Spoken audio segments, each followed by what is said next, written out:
so I'm working like 3 or 4 jobs and I'm trying to feed my family and pay rent on nothing. I'm supposed to go to the supermarket on the way home and I don't know how to pay for it. Then I come home and Carrie Marie, my wife, goes, "Hey babe, I've got some news." And in my brain, I'm like, "Oh, I love news." And she goes, "Babe, I'm pregnant." Big hug and, "Oh, that's amazing." And then she leaves and I'm like, "Oh, yeah, I honestly thought we were going to go under."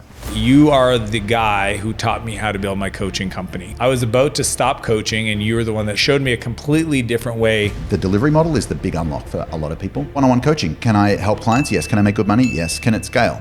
No. Okay. Course. That's the other big model. Can I make great money? Yes. Can I scale it? Yes. Do clients win? Hell no. 3% of people even finish the freaking course, let alone get the results. So then how do we design a group coaching program that gets clients even better results than they get with you one-on-one? How do we get coaches to feel comfortable charging what they're worth? Well, you realize that your worth has nothing to do with it. There's coaches who think way higher than themselves than they should, and coaches who think way less of themselves than they should. Either way, they're making a mistake. You're thinking about yourself. The reason we had an amazing year and got 50 coaches to $1 million a year, the hack is we set an impact goal, not an income goal, and it was life-changing. You're the Yoda behind all these other coaches. I've walked into rooms and seen people like Ryan Dice, Jason Capital, Hermosi, who I first met in your room. All paths seem to lead back to Taki. Taki Moore, what's up, man? Hey, man, stoked to be here. Dude, well, it's good to have you in the house. Even better to have you in Kelowna. So fun. It's been years, well, a couple of years since most of the group moved here, and we've been talking about getting you here. Yeah. You had to trick me into coming to speak at an event. Well, at first it was the Croatia trip, which was like step 1, phase 1, get them closer to Canada. Phase 2, come speak Croatia's at the event. So local. I know. And one of our kids, actually, Noah, asked me that this morning. He goes, is Croatia a lot closer to Australia? And I was like, I don't think so. No, but once you leave, you kind of already left. Yeah, once you're on the plane. Taki, I've shared this publicly with many people, but you are the guy who taught me how to build my coaching company. There would be no Dan, the coach, if there wasn't a Taki. I know that's you don't like compliments, but I'm going to give you the biggest compliment. Okay. I had the fortune, I was fortunate to have Jason Gaynard sit us together at a mastermind talk. Yeah, first night, dinner. Yeah, like 7 years ago, would it be? Something like that. And I was about to stop coaching and you were the one that said, "Oh, mate, why are you doing it that way?" And I was like, "I don't know any better." And you showed me a completely different way to build companies, especially coaching organizations. And you've worked with some of the coolest folks. Yeah. And I know you, again, you're not going to brag, but I'm going to brag for you. I think at this point, my guess is you've worked to over 5,000 coaches. Yep. So you've been doing this for a long time. Yeah. I've walked into rooms and seen people like Ryan Dice, Jason Capital, Kuzmich, all of our friends, Todd Herman, et cetera. But like all these other coaches, it's like you're the Yoda behind all these folks that are a lot louder and run, lots of ads. But we, all paths seem to lead back to Taki. And there's something epic about watching them on social and seeing your thumbprint or your DNA in their stuff. I was like, okay, we did that. Oh, dude, a lot of my stuff, anybody that follows me, hopefully they come into your world, they'll see that thumbprint. I mean, even the event that I ran, the way I structured the days, that's all from your frameworks. But I want to go back. And I remember one time I was watching you share a story. There was only one place I ever saw it. It was a Facebook Live you did. And you were talking about not being able to get groceries. Because most people don't know, I think, is it 6 kids you have? How many kids you have? 6 kids, 3 grandkids. There you go. 3. Taki's a grandfather. And you were sharing the story about like where it was do or die. Yeah. Where you had to make it happen. Yeah. So I'm working like 3 or 4 jobs. How old would you have been at the time? I don't know. Araha's 14 now, so 15 years ago, 30, okay. 32 or something 30, maybe. Yeah. Working a bunch of jobs. I think at the time I was taking home like 60 grand a year. My son's in it. So you take out tax and there's half of that left or whatever. And then my son's in a private school, which is 20 grand. And I'm trying to feed my family and pay rent on nothing. Wow. I'm talking to my mate, Sam. Was this Ethan in school? Zachariah. Another son. Yeah, there's so many kids. A bunch of them in school, but Zachariah was at this performing arts high school doing dance. Yeah. And I was talking to my buddy Sam, and he's like, "How you going?" I'm like, "Honestly, dude, I'm really struggling. Like, I'm supposed to go to the supermarket on the way home, and I don't know how to pay for it." And he lent me $200, thank God. And so I get the groceries, and I come home, and Carrie Marie, my wife, goes, hey babe, I've got some news. And in my brain, I'm like, oh, I love news. Yeah. And she goes, oh, you might want to sit down. I'm like, I hate sit down news. So I'm sitting down and she goes, babe, I'm pregnant. And I was, like big hug and, oh, that's amazing. And like, da-da-da-da. And then she leaves and I'm like, oh, fuck. Like, how are we going to survive? I was desperate, man. I was like, I honestly thought we were going to go under. And I figured that if we could get to like $8,000 a month by the time the baby was born, we'd be okay. And so stressed, like just desperate. What were you doing? Was it all sorts of stuff, man? Yeah. I was working at a job. I was doing intro seminars for my mate Dan, who was in Melbourne. I was doing it was like study skills, memory techniques for high school kids. Okay. I'd done a little bit of consulting with my best mate Mike. I'd do the copy. I'd get the clients to do the copy, and he'd do the layout and some strategy stuff as well. There was enough work for both of us, but not enough money. Like, he had 5 kids as well. There's enough work for both of us and not enough money for kind of either of us, really. Yeah. So I had one guy who I'd helped who, he was like, it was a part of a coaching franchise, and every month they'd publish an email just with the names of all the franchisees from like making the most to making the least. He was at the bottom, and it was 2 weeks before Christmas, and he was like super desperate. He owed head office a bunch of money. Another dude with 5, everyone's got 5 kids in the story. And a lot of kids. There's a lot of kids. And I'm like, man, I don't know if I can help or not. He's like, I've got to pay head office back. I've got 30 days to pay it back or I'm out. I've signed a non-compete. And I'm like, well, I don't know. What's your plan? He's like, well, if I can put on a 2-day seminar, like a weekend seminar, $1,000 a head, 50 people, that'll pay the head office back, and $20,000 for me and my family will be okay. I'm like, okay, but 2 weeks before Christmas, like, who's going to show up? Nobody. He's got no money. I'm like, well, how big's your list? He goes, well, I've never really kept a list. I've got 7 clients. I've got 7 past clients, but not all of them still love me. I'm like, I don't know if I can help you, man. But anyway, so he came over to the house and we made a plan. And I just talked to him every day for 30 days, 5 minutes in the morning, 10 minutes in the morning. What'd you do yesterday? Okay, today do this. We'll check in tomorrow. He went from like last to number 2 in the franchise in our region in 87 days, paid all the money back, and now everyone's like, how'd you do that? Yeah, wanting a piece of the Talkster, and then we got this business kind of by accident. Mate of mine, Grant, introduced me to a dude who had a group of licensed consultants, like marketing consultants. And I offered to, he asked me to do an interview on his Tuesday morning call. Did that. Too scared to make an offer. I was just terrified. Got good at marketing because I was scared of selling. And afterwards he goes, Taki, that was mind-blowingly great. You just forgot to ask. Yeah. I'm like, yep, I didn't think I should. And da-da-da. He was like, what are you doing? Can you write me an email? So I wrote this email. At the time, Kira Marie's like super, super pregnant. And so I wrote this email that he sent, and got 48 people wanting to join my thing in like an hour. It's like, holy crap. So then I had to call all the 48 people. So I didn't know how to get money on the internet. Yeah. Anyway, Some credit cards. And away we go. So, we went from nothing to something real fast. Wow. Yeah, it's kind of changed my life. What did you fall in love with in that process of helping people? Like, why? I mean, I love coaches because they're the good guys. Yeah. Yeah. I just love helping the good guys win. It's epic. Yeah. I love their heart. I love their creativity. I love how hungry they are and grateful they are. I love that, like, it's one of the few businesses on the planet where you can, where income and impact are so closely related. It's kind of rad. It is. And the person that you get to become allows you to give more to the people. Yeah. That's kind of cool. Yeah. So I've never set like a business goal. Yeah. Except once. You and I talk about vision and goals all the time. Just a bit. Yeah.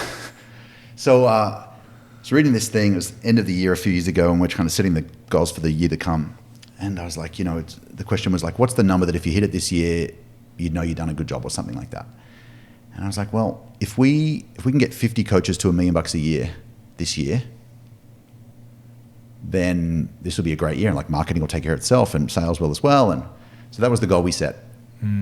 It's the only goal I've in my bones cared about, apart from like, let's get to $8,000 a month so we don't die. Yeah. So we flogged ourselves all year to hit this goal. Like, we just was all I could think about. You're like, where's the next $1 million coach? Yeah, and we get to the November event and people are reporting their numbers and we're at like 38. I was like, okay, well 38 is great. Yeah. I mean, it's huge. Yeah. But it's not 50 and it's the last big event of the year. What are we going to do? And so, you know, over the next few weeks, they came in bit by bit by bit. Alex Scharfen and Ari Meisel were two of the last ones. And then it's the second last day of work on December the 19th or something like that. And I was exhausted, you know. I got on the beach Facebook Live and the headline was, I tried and we failed. And I told the story of how we almost made it. And friends are like, Taki, that's almost better because like you can try hard again next year or whatever. And wake up the next morning, I'm sitting on the toilet on my phone like a schmuck. And I get this text from, you know, Sylvie McCracken? For sure. I get a text from Sylvie. I love Sylvie. She's like, hey, Taki, I just talked to the accountant. We just hit $1 million. And I just burst out on the toilet. Was she 50? She was number 50. Oh, man, that's so I got cool. Snoop Dogg to shoot a cameo for her. And I was just like bawling my eyes out. It was just like, I felt like so, honestly, relieved mostly. Yeah. Like so proud of, you know, me and the team and the clients. And yeah, it was amazing. Where do people, I want to give people a lot of value. We'll come back to Taki, the person that I've gotten to know, and I've shared this with you, like you share 10% of you, and I think the other 90% is actually super fascinating just as a father and a friend. But if we talk about coaching and coaches, what are some of the moves that coaches that feel stuck? And this is the part that for me is sad, is like they have the most to give other people, yet they make decisions about how their business works earlier on that can hold them into a place where it doesn't feel good, and then they just stop. Yeah. What are those decisions that you think, man, I wish I could get to like day zero and help you avoid? I think like if you can make an impact broad or deep. And so that's kind of correlates to like a one-on-one or group, and they're both super amazing models. Yeah. But I think there's these incredibly talented people who care a lot, who have got a ton of value to share, and they sign themselves up for a model that holds them back. You know, it caps. You know, they market manually, they sell one-on-one, they deliver time for money. It's like that's just a bad trade. Yeah. Yeah, I think maybe less so now with business coaches, but in the early days, it was, you know, mindset's the answer to everything. And, you know, dude, if mindset's the only tool you've got, and coaches do more mindset than kind of anybody else on the planet, except for maybe athletes, I'm like, well, how come there's not more $1 million coaches? Yeah, how come like 87% of you guys are broke and going back to your job in 3 years? What's that all about? So I think mindset's awesome, and you're better than me. So we all play the cards like the tools we've got. I don't have those tools, so I'm all tactics, little of that. But I'm like, great, you've got your mindset, you can keep doing that. Let's talk about model. Like, how do we market? How do we sell? How do we deliver in a way that, you know, that we can have more fun, we can help more people, we can make more money? Yeah. So I would say model first. Mm-hmm. What do you mean by model? Well, and I know the answer. Like if you go, I'm going to design a coaching program. What's my outcome? Can I make the money I want? Yeah. Does it help clients win? Yeah. And can I scale it? Yeah. This is literally the conversation we had first time. Yeah. Because I was going to stop because I made this mistake. Yeah. And so if you go, well, one-on-one coaching, can I help clients? Yes. Can I make good money? Yes. Can it scale? No. Okay. Course. You know, that's the other big model, the other end of the spectrum. Okay, well, can I make great money? Yes. Can I scale it? Yes. Do clients win? Hell no. 3% of people even finish the freaking course, let alone get the results. Yeah. So then how do we design a group coaching program that gets clients even better results than they get with you one-on-one? Yeah. Because you've got, you know, a pack now. Yeah. Even the athletes who are in individual sports, they all train in squads. Squads. Dude, I train all my ultra. I don't like training by myself. Yeah. Yeah.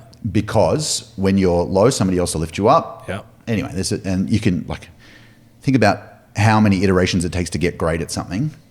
And you can maybe, let's say you test one new thing a month, but if you've got like 300 people testing one new thing a month and reporting in, holy crap, man, it's amazing. Yeah.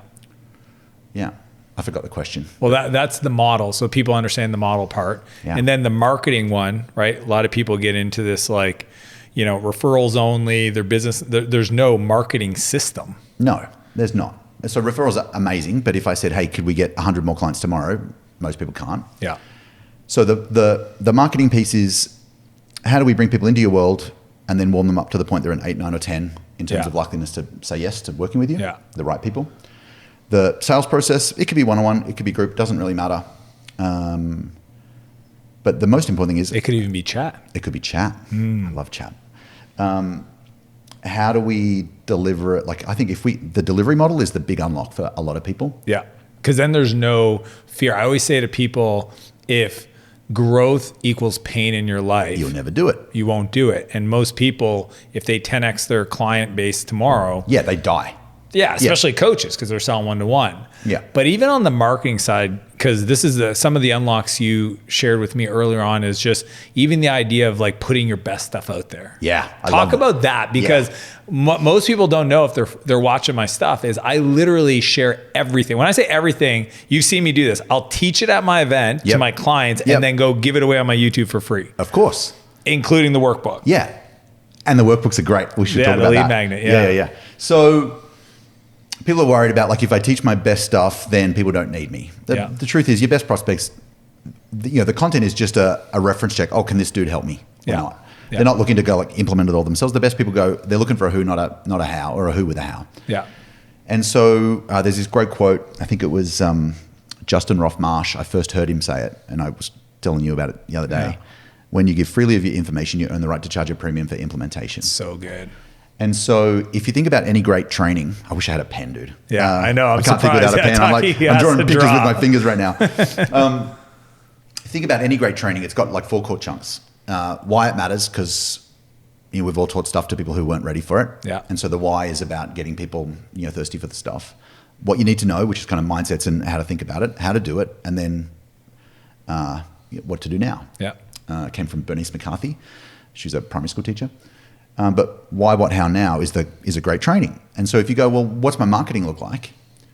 I had this epiphany a few years ago going, well, if I'm delivering this great stuff to my clients, and I want my marketing to bring me more people just like these guys, if the content was great for my clients, surely it'll be perfect for these guys. I mean, it would attract the perfect clients. Right. And so here's the thing. I think a lot of coaches are running solo or very small team. And so you don't have like unlimited resources or time. Yeah. And so we're making content for our clients, and then we're making like sales content for our funnel, and then we're making marketing content. Like, we're making a lot of stuff. A lot of stuff. And so if we can just take that kind of that format model of why, what, how, now, and we get a pair of scissors and just cut down the middle.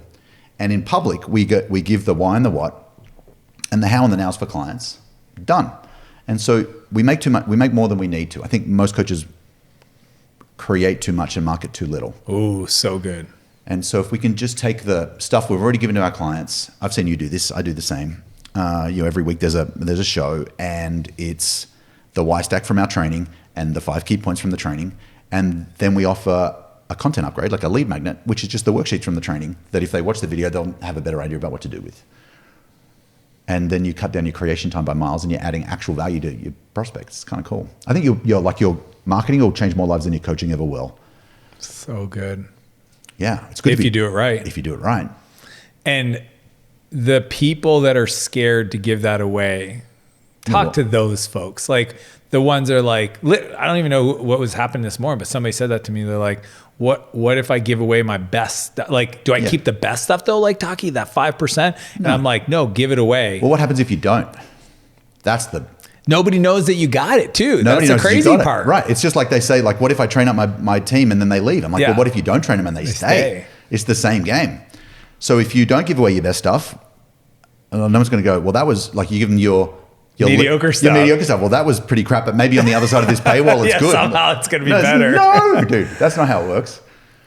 And they're paying for, you talk about the speed, implementation, accountability, the sequencing. 100%. Like, talk about that. Yeah. So I think in a coaching program, people join for the stuff, the content, the tricks that you've got. Yeah, it's the chocolate. Right. But so people join for the content. But if it was just the content, we'd all be billionaires with perfect abs, right? Yeah. And so it's not enough. So what makes people actually win? Well, what makes people win is coaching. And the coaching is, give me a problem. I'll look at it through my frameworks.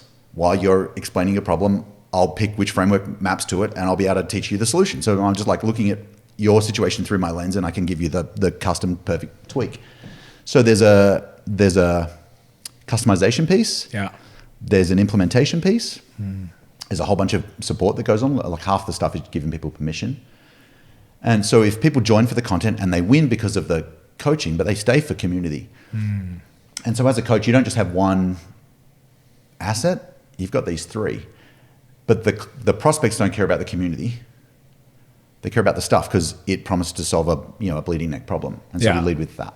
Always give them that. And then I've heard you share with people that we get bored with our marketing before the market does. Or something that's another part. It's they're creating too much or they're moving on too quick. Yeah, we get bored, of saying the same stuff, answering the same questions again and again and again. Yeah. But you're not talking to the same person again and again and again. No, you're talking to a moving parade. Go. Yeah.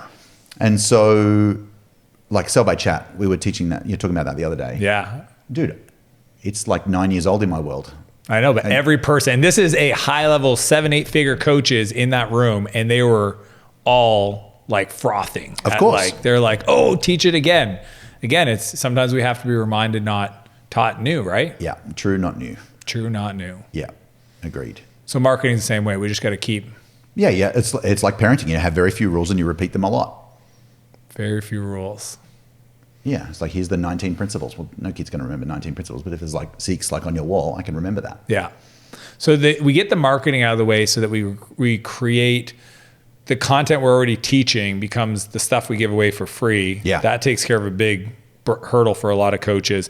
And then how do we get coaches to feel comfortable charging what they're worth, asking for the order? Yeah. This is essentially, so good. yes. This is so good because this was my challenge. I was shit scared of asking for money and all this stuff. So I got good at marketing because great marketing makes sales easy. A lot easier. Maybe even unnecessary in some cases. So how do you get comfortable charging what you're worth? Well, you realize that your worth has nothing to do with it. So like my self-esteem has got nothing to do with my value to a client. Nobody wants a Taki. If they could do it without me, they would. I'm a necessary evil. This is how I think about it. That's a good frame. Yeah. So my self-confidence, irrelevant. Like I could be, useless to people, but have incredibly high self-esteem. I'm not that helpful. Yeah. I could be most coaches the other way around. Really great and no confidence. So your confidence is irrelevant. The way we think about this is to price based on the cost of not hiring you. And so if you think about, let's go to a client that you've worked with who's got an amazing result. Yeah. It's like, okay, well, if they hadn't have got this transformation, where would they have ended up? And not just like, okay, well, let's say you got someone to $1 million. Well, they wouldn't have got to $1 million. That's cool. What else wouldn't have happened? There's all these like processionary effects. How would their family have changed, etc. So the cost of not hiring you is really expensive. Yeah. I think most coaches, their self-esteem gets in the way, and I don't have mindset skills, so I just do what I call the confidence bypass, which is like your confidence doesn't matter. We're just going to focus on the value, and the value is the cost of not hiring you and the return that they get when they do. And so in a chat conversation, we ask, what's your monthly income up to right now, and where do you want it to be? And let's say someone's at 20 grand a month and they want to be at 50. Well, it's costing them 30 grand a month not to know this stuff. Yeah. Okay, so my 2.5 grand a month is cheap. Yeah. And that's how you price your stuff. It's funny. I think it was today, Hermosi, who I first met in your room, Alex and Layla. Amazing. You invited them to come speak. They're incredible. They are. And he said something. He said, if your potential is $1 million a month, but you're only making 50, then your cost of not knowing is 950. Ignorance tax. Yeah, 100%. the ignorance tax. Yeah, it's brutal. And we're all paying it right now. Yeah. It's a beautiful frame because it does take the confidence out. But then how do you recommend, because you have a different ways, like Sell by Chat's the new, like it's not new, it's old for you. You've been doing it forever, but like a lot of people still are doing it. So like what's the different ways people could think of selling, and how do they queue up the conversation so that it is easy as, where do you want to go from here? And the answer is, let's work together. Yeah. So just so I'm clear, is that about how do we get the conversations, or how do we have the conversations? No, let's do have. Yeah, because it doesn't matter if it's Sell by Chat or I'm in a group or one-on-one, there's still a flow. Yeah. So I think the first thing you want to do is, if our value is predicated on the problem that they've got, then we need to be in diagnosis mode. Yeah. And the doctor frame. The doctor frame. Yeah. Exactly. So my job is kind of clipboard in hand. How long has this been going on? Yeah. First, do you work with ideal customer? Yeah. Yeah. Like qualify them. Yeah. So our flow is basically 5 or 6 questions. Is it really hard for you to talk without drawing? Right? I can see you I'm doing looking your for a fingers. pen. You're like, I've never had a conversation this long without a pen. I can see the visual models that you're thinking through because I've seen you teach really it so many weird. times. It's awesome. By the way, if you're watching this, I apologize for the hand gestures. I'm not Italian. I just literally know which one you're going to. Yeah. I just want to draw so much. Yeah.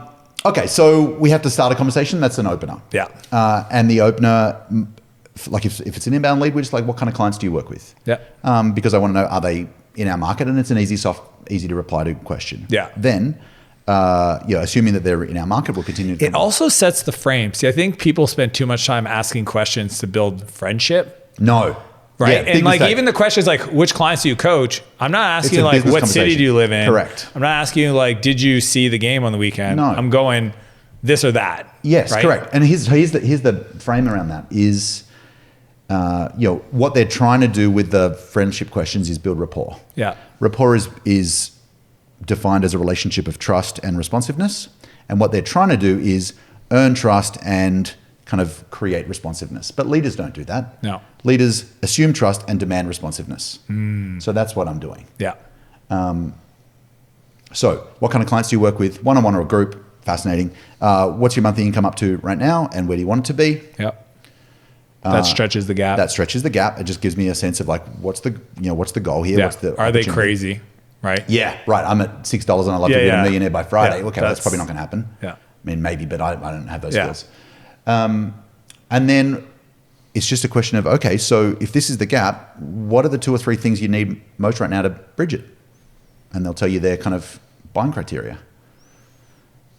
Would you like some help? I know it's kind of great when you can actually have them tell you what then you need to just, if they want some help, it's like, and it's good. Well, we have a thing. And then you just map 100%. their thing to your thing. Because the other mistake that we make a lot in coaching is let's say we've got a group program and we've been doing it for a while and we've got a lot of training, a lot of videos, and there's a Facebook group and there's events and all the stuff. Yeah, we want to give them it all. Yeah, and they don't need it all. No. I mean, I'm happy for them to discover that it's better than they expected, but to get somebody to go from curious to committed, I just need to like show them that the stuff they care about is in my thing. Yeah. You don't have to overwhelm them with all the... I used to do that a lot. Oh, same. Yeah. I was like, we got 14 things that we do. And they're like, okay, well now I don't know. Now it's starting to feel like hard work. Totally. Yeah. And I don't know. Well, now I feel a little confused. Should I go see if other people have other stuff that's different? Because I didn't even know that there was all these other stuff. Yeah. Or that sounds like a lot. Maybe I'll just go to someone who's got just the piece I want and not all the other stuff. And then you do this really cool thing with the objections where you ask, as they come up, you answer them, but then you add them to the FAQ to like the, so it just helps. Yeah. So in a sell by chat scenario, usually we've got some kind of document that we send people, a Google Doc or just a note. Just to give people context, you have clients doing $1 million a month just on sell by chat. Yeah. So some people that have not even sold on chat, you have people selling big things, little things. Yeah. I used to believe that you could only sell like a $2,000 or less thing by chat. It was so stupid. Yeah. Beliefs. Yeah. Beliefs. I hadn't seen it. And then one of my clients was like, I don't like sales calls. Why don't we try it? And next thing you know, they've sold a $48,000 thing on chat. I was like, holy crap. Sharon. Yeah. Sharon sold like $1 million deal on text message. Chat. Yeah. Love it. Pretty rad. So if you've got an offer document with, like here's how the program works. Yeah. And after sending it to people, they come back with questions. And if it happens once, fine, no big deal, answer the question and move on. But if it comes up again and again, well, then clearly there's something missed or else people wouldn't be asking the question. Yeah. So let's just take the thing and turn it into an FAQ at the bottom so that now you can handle the objection beforehand. Yeah. Or even like seed it in the presentation if it's a webinar. Correct. Or my favorite is using the Q&A, seed the Q&A from some client or whatever on the call to ask you the questions you wish people would ask to deal with the objections. Yeah. Because like at the end of the day, if I know I can help somebody, I'm trying to help them get themselves out of their own way. Because we all have these like weird things about delaying stuff, putting it off, et cetera. And creating the environment where you can answer those questions is like the thing we can do. It's almost like our responsibility if we want to serve is to help them. Where what I see people do, Taki, and I know you teach this, is they start coaching in the sales process. Right. Yeah. So Later. Conversation that's a sales process, then the client, and they're not good at coming back from that frame. So all of a sudden now they're like coaching in the DMs or coaching on a sales call. It's like, my job is to create an awareness of a problem and an awareness that the solution exists. That's it. Yeah. And my job in a sales process isn't even to sell. It's to like, I got this from a guy right at the early days, Ari Galpa. Mm-hmm. It's like, this is on phone sales. It's like, my job's not to sell. It's to work out if we're a fit or not. And if we are a fit, of course we'll work together. And if we're not, of course we won't. And so I'm not attached to a damn thing. I don't have to answer objections because they're just questions and I respond. And if it makes sense, we do it. It's kind of elegant. Easy. Yeah. Yeah. I love it. It's the selling from the heels, not the toes, right? Exactly. Not having that commission breath. Commission breath stinks. Stinks. And people know, they can feel it, especially if you're like, you're too needy in that sales conversation, which makes a weird setup for them being a coach anyway. Our client. Yeah. Yeah. Don't like weird. that. Yeah. Anyone who was like, what do they say? A mind convinced against its will is of the same opinion still. Like you can push someone over the line. So good. Yeah. It's probably from Lincoln or some. Sounds like Dr. Zeus. Totally not. Lincoln or Dr. Zeus, hard to tell. One of those guys. But yeah, if you have to like push someone across the line to be a client, it's not a great start to a working relationship. No, they're going to be quick to cancel and give your team a bunch of grief. Yeah. Let's talk about models. Cause obviously, you're sitting here doing this cause you like jonesing to draw. for a pen right now. And before our conversation, I reached out to friends of ours and your wife that know you well. And I said, what are some of the things that you admire? And that was it's unanimous. It's like, Taki, you've got this incredible skill to hear pain, and then also interview for solutions and deconstruct and then visualize it and then also teach it in a way that just lands. Yeah. Where did that come from? I don't know that. I kind of know. Kind of know? Yeah. Let's pull on that thread. Okay. So the first guy I saw do this, there's two people I saw do it well. First introduction to like online marketing is this dude, Eben Pagan. Yeah, everybody knows that. I loved Eben. Yeah. The rest of them are like very like sleek sales dudes, and Eben was like the first like thinker. I was like, okay, this guy teaches in circles and triangles and squares. I can get that. And then, so I really resonated with his teaching style. Personality-wise, we're super different, but his teaching style I really liked. And then there's a guy in Sydney called Matt Church, who solidified circles, triangles, and squares for me in a way that no one else had. But just like now, we were at your event talking to someone who's like never taught anything to anyone. He's like, I'd love to learn to teach in models. I'm like, okay, well, what's something? Maybe we're getting ice cream. Yeah. What's something? We're in line. Yeah. What's something you want to teach? And it took him a while to even figure it out. He couldn't even know what he would teach. And then it was about driving costs down. Yeah. I'm like, okay, well, just gut feel. Does that feel like a circle or a triangle or a square? And he thought about it for a while and he said a triangle. I'm like, 100% it's a triangle because it's got some direction to it. And so part of its direction, part of it is like if there's three things you want to teach, that's going to lean naturally to a triangle or three circles that overlap or something. But what I love about it is the ability to like draw a picture that sets context. Yeah. There's no disagreement at context. Everyone when you see a good model, you project yourself into it and it creates a whole bunch of meaning. Oh, that's interesting. So you're creating a container for the conversation, which sets the context. Exactly. And then the how-to can follow from there. Ah. Yeah, there's if not, then everybody can still be, I don't know if I agree yet. Right. But the moment I've seen myself in a shape, I know where I am, I know what's missing, I can see what's important. Okay. Now you lean in. Exactly. It draws them in. That's really cool. Yeah. And then, but you also, because I remember one time we were doing a session for your group and I was unpacking something. It might actually early days of the book, maybe. It was just as your book launched. Yeah. And as I'm talking, you're putting it into a model. Yeah. And at the end, I sent you a voice note. And I was like, dude, do you have a training on how did you just do that? And you're like, not really, mate. Let me record you something. Yeah. And then you shot, and I was just like, wow. So there's more to it than the shape. There's the language. The shape's a piece, 100%. Yeah. How do you, I really want coaches listening to this to maybe walk away with their first quadrant or so what else would you give them as how do you label things? So what you're looking for is, you're looking for, let's go quadrant. It's easy. Yeah. A quadrant, before any of the fancy stuff around it, it needs what's this line called and what's that line called. Yeah. So the first thing I'm looking for X, Y. is X, Y. So in this, it's about money up and time down. Yeah. Right? Yeah. As an example. And so this is money and that's time. Everybody knows that the top right of a quadrant is the good bit and the bottom left is the bad bit. Yeah. And so it's going to be high money, low money, lots of time, not much time. And so the first thing we need is get the axes right. then we get to, then we go, what are the quadrants? Yeah, what are the, so basically it goes awareness, distinctions, like what's in the overlap between these two lines. Distinctions. And then prescriptions. Prescriptions is, so what do I do with this? That goes on the outside? That goes on the outside. Yeah. And then we kind of come back and we look at language palette. Yeah. And language palettes, we've all got different styles. My palette is generally pretty casual and action oriented. So all of my, not all, a lot of my stuff is like verb noun. Yeah. You know, pick up the pen. It's like very, I know what to do, you know, drive sales. Yeah. So you use that as your label in the quadrant or action. Yeah. Exactly right. And so if you think about like awareness, like what are the angles which make sense? Distinctions. If I have this and that, what do I get? If I have this and that, what do I get? Yeah. Or if I have those, but I don't have this, what's missing? Yeah. And then prescriptions is like, well, okay, what are the three things I should do about it?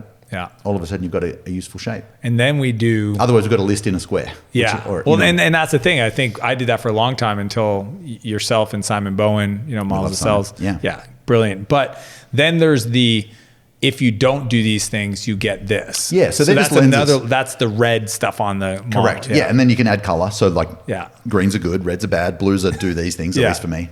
Yeah, it's really weird. Not being able to draw. Yeah, right. When we're talking about a picture, man, it's so weird. Yeah. It's like describing radio to people describing TV to people on the radio. You'll get it. It's weird. And then to just put the bow on it, it's the naming. Because that's another thing. People are like, how do you name all these stuff? Well, I was like, Taki taught me. Yeah. Right? The product handle. Yep. So like, because for me, if I don't give it a name, then there's no container. And there's a difference between like a concept and something really concrete. Yes. The moment it's got a name, a model, a worksheet, it's a thing now. It's such a thing. I always think about my stuff like, it wants to sound like something so solid and so like an object that Batman would strap on his utility belt. Yeah. And so it's always the something. The product handle is, you go through a little activity where you go kind of, what is it? What's the benefit of it? Yeah, the metaphor. Yep. A metaphor, and then that'll give you some like raw ingredients, and then there's a list of like describing words. It's a system, blueprint, it's process, focuser. Right. I know them all by heart. Right, of course. It's a maximizer. Yeah, or whatever it is. And then you just play. You pick 2 or 3 from each column. Yeah, and then you just match them up until you find one that kind of sings. And the key for me is I always have to go to what do I naturally want to call it, because I've definitely made the mistake of calling it something else because maybe it sounded cooler on paper. Yeah. But then when later for recall, right? And they're like, what is it? Well, it's the da-da-da. And then they're like, no, it's not. It's called this. I'm like, I really should have called it the da-da-da because that's the thing that my brain goes to. Yeah. Right? There's sometimes we can get a bit clever. Yeah. And we name it clever instead of like what someone would search for in your website. Totally. Yeah. Yeah. And then we TM it because it's Taki Moore. We do. TM, DM. My team gives me crap for it all the time. So that is all like, if coaches are listening to this, we've just given them a clear, like, don't do these things, consider this, understand how to unpack a little bit of IP. Yeah. But even in your world, that's like 6% of what you do. I know it's so small. Like there's everything around even, orchestrations of events and understanding the team structures and the content creatives and all that. I want to go back to the Taki I know. Okay. I asked Kira Marie about, your wife, what she admires of you. And she had a long list. It was really beautiful listening to her just be a fan of Taki. But she mentioned, a moment recently in Paris where there was a guy in a wheelchair. Oh, did she? Yes. And she said, that's the kind of stuff I love about Taki. Yeah. What was that about? So welcome back. We found this great coffee shop. Coffee in Paris is historically difficult if you care a lot about coffee. And we found a coffee shop run by 3 guys, 2 Aussies and a Mexican. So my first day, I'm like, I don't know about Paris. I'm not sure about this. Get there and meet the barista. He's giving me directions to some local restaurant. He's Croatian, so we were chatting about Sasha Sestic, who makes the best coffee in Australia, and all this nerdy stuff. And then we're walking back out, and I see this guy, and he's in a wheelchair. It's hot. It's like 32 degrees. It's hot. And he's not using his arms. He's just like foot walking a wheelchair really slowly. And I've done a bunch of wheelchair pushing. You've seen me, Ethan. Yeah. So I was like, hey man, do you want to push? And he looked at me, and obviously he speaks French and I don't. And I'm like, do you want me to push? And he's, wait. And we got chatting, and I said, "Parlez-vous anglais?" No. And for some reason, he said, "Portuguese." I speak Portuguese. I lived in Brazil for a year. So we had this great chat. Trying to remember his name. Started with G. We had this long conversation all the way up the street, pushing this guy, got him to the station and said ciao and walked off, and didn't really think I hadn't even remembered it until now. Yeah. But he was just a guy on a hot day who needed a hand and looked that's you, Taki. Yeah. And like, I remember when we started working together, I was in San Diego. You were downtown. And you're like, let's get together. And you like jumped in an Uber, met me at the hotel in Del Mar, and we designed my whole program. Yeah. SaaS Academy. Dude. Like, dude, it's crazy. It's I actually did an event recently back at that same hotel as almost like an homage to where it all started. But I've seen you do this where you go way above and beyond for your clients. It's just for anyone I care about, really. 100%. Yeah. How much of that was always there, or even having so many kids and, you know, obviously raising Ethan, who's also in a wheelchair? And yeah, I think with Eth, I got when we found out Ethan had cerebral palsy, like we found out one morning, and that day we were catching up with two friends. I talked to my friend Costa, who I love, and he had some physical challenges himself, and he just broke down in tears, and he said, like, who do you blame? And I just couldn't compete. I was like, what do you mean? Yeah. What do you mean? Everyone's got their own race. He's running his, and I'm not going to compare him to anyone else. And I was chatting with my other friend Carl the same day, and we said, you know, apparently it's something like one in 100 or 1 in 1,000 kids get cerebral, whatever the number was. And he said, isn't that amazing? I'm like, what? He goes, isn't it incredible that out of all the parents, he got you? I'm like, I'm going to latch onto that. And so I've always been really aware of kids with different needs. And I think early stage I worked with kids because I was scared of grown-ups. Turns out grown-ups are just kids with bigger excuses. I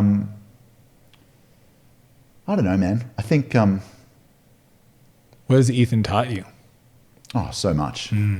He's a cool dude, man. He's a cool dude. He's so funny. Yeah. He's taught me that it's okay to be different. He's also taught me, I think, that like everyone's disabled. Like just like his is obvious and external, but we've all got it. Yeah, but I've got stuff. We've all got stuff. Yeah. They say, what do they say? Everyone's fighting a battle you know nothing about, or something like that. I think that's true.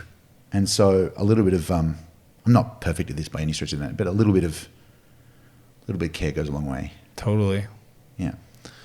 If somebody's listening to this and they're 3, 4, 5 years into their coaching company, and you know, maybe their last client canceled yesterday, and and they're just like, why am I doing this? Yeah. Talk to them. So I think you chose coaching for a reason. Like, you care about people a lot, and you know that, like, there's 3 things you can get, you know, money and meaning and freedom. Money's awesome. Some people are really motivated by it. I think it's a byproduct of doing meaning really well. But if you care about clients, then quitting is really stupid, because you're robbing them and you're robbing yourself of the chance of meeting and helping them. So, you know, first thing, back on the horse. There's always, you know, you're going to be doing this hopefully for a long ass time. You know, every client you ever have eventually will probably, I don't want to sound negative, but eventually your clients will leave. Even team members will come and go. You're the constant. And by design, it should be. Yeah, 100%. Yeah. We had this great conversation the other day about alumni and honoring alumni. Totally. We've got a thing we've been wanting to do for Boardroom for a while. You know, when like an NBA player, like a star, retires, they put jersey up on the ceiling. I want to do that with Boardroom. Yeah. So if you've just had your client leave, well then, you know, you can grieve for 24 hours. I think 24 hours is completely okay. But after that, let's get back on the game. And the secret's the same as it's always been. Like, you're probably a bit low on confidence right now. Fix nervous with service. It's not about... Fix nervous with service. Yeah, anytime, like, if I'm going to give a speech, even coming to this freaking interview thing, this is like 2 cameras on me. I'm talking to you and Sam's here. It's like terrifying. But I'm like, okay, well, how can I help? And so if you care about people, and you do, then find someone who needs help and help them. It's about as simple as that. Just reset. Yeah, it's hard to feel down on yourself when you're helping other people. You can't at the same time. It's impossible. Yeah. Yeah, it's such a great life hack if you can actually default to that type of action when you start to feel that way. Yeah. So there's coaches who, like, back to the conversation we had about pricing, there's coaches who think way higher than themselves than they should, and coaches who think way less of themselves than they should. Either way, they're making a mistake. You're thinking about yourself. And so the hack is you think about others. Like, the reason we had an amazing year and got 50 coaches to $1 million a year, yeah, we did great financially out of that year. Yeah. But we only did great because we cared about the 50 coaches to $1 million. We set an impact goal, not an income goal, and it was life-changing. Yeah. Last question, Taki. Who have you needed to become to be the person that gets to lead this tribe of incredible coaches over the years? I think I've needed to become more me than I was. Say more. Like, if you met me today and you met me when I was 6, I'm kind of, at my essence, the same kid. I'm more skilled, obviously.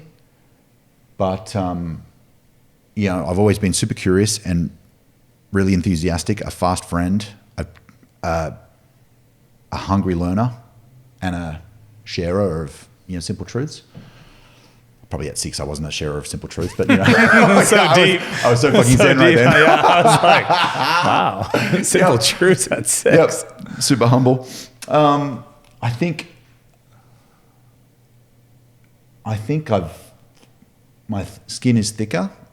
Yeah. Yeah, like I've had to pick myself off the floor a few times. But who I've had to become really is somebody who can see magic in ideas and people and connect people and ideas together. That's kind of really what it's about. Yeah. Allowing yourself to just be that kid fully expressed. Yeah, fully expressed. And like, even dumb stuff, like I hate shoes, as you know. Yep. And so for years and years and years, I haven't worn shoes. Like, if I go to a restaurant, I'll put shoes on, but only for them, or a plane. But the rest of the time, I'm barefoot. But I you always hide in your, what do you call them? Flip-flops? No, you don't call them flip-flops. Thongs. I'm hiding my thongs. Bushes. Boing. Yeah. hiding my flip-flops in a bush and they got stolen. Yeah. But like, for years, I'd be barefoot and then I'd go run our events and I put shoes on because I thought you were supposed to. I'm like, this is, for like 3 events I grappled. I was like, dude, I'm not putting shoes on for these guys. I don't want to. So then I took the shoes off. I was like, oh, this is amazing. So I think, like, for me, more than anything else, it's about expression. It's like, how do I see myself as an artist more than a business guy, to be honest. Yeah. And how do I express? And so part of that is like, who do I get to co-create with and who do I get to share this with? And then how do we just make a little bit of magic? I love it. Yeah. Taki, super grateful for you deciding to lean into the challenge that you faced when you couldn't buy groceries. Yeah, me too. To create what you created, man, because not only when I look back, the impact you had on my life on just like taking all this stuff, putting it out there, 100,000 subs on YouTube, which isn't a lot. Dude, it's so good. Proud. I was so pumped. I know your kids were pumped. Oh yeah. I was so pumped. Yeah. But then just, it wasn't that long ago that it was 20. And before that it was dude, it just went, but it was the consistency. But the people I've met at your events that literally become some of my best friends, I just think of Kevin, rest in peace. Like, I just am super grateful for you. And I know there's been hardship and there will always be, that you just keep being Taki. Yeah. I think we've always, sorry, man, I just had an idea and I've got, Go for it. Yeah. I think in a sales situation, we've always come from the place of like, we're not here to sell a program, we're here to build a community. And that makes who we let in and who we don't really easy. Yeah.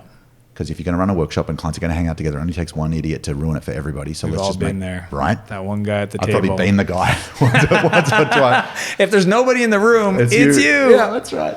But yeah, man, I'm just grateful that you kept pushing, you kept created the space for everybody to learn. And Thank you. I just appreciate you being here, bro. Cheers, bro.